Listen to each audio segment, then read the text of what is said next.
గట్టిగా నవ్వుతున్నారు.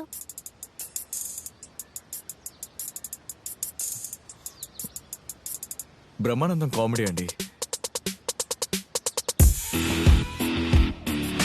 ఆ తర్వాత ఇంకేముంది, వీడు ఆ పార్క్ లో ఏడుస్తున్న ఒక పిల్లాన్ని తీసుకొని నవ్వించినట్టు ఒక క్యూట్ పర్ఫార్మెన్స్ చేశాడు. తనేమో వాడికన్నా క్యూట్ గా పర్ఫార్మ్ చేయాలని మనోడిని చూసి నవ్వనట్టు వెళ్ళిపోవడం అలా కంటిన్యూ అయింది.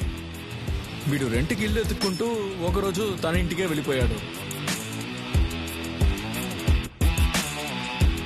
ఇదే మంచి అవకాశం అనుకుని తను వాడిని బుట్టలో వేసుకోవడం మొదలుపెట్టింది. నెల నెల కరెక్ట్ గా అద్దె కట్టాలి, అమ్మని త్వరగా తీసుకొచ్చేయాలి.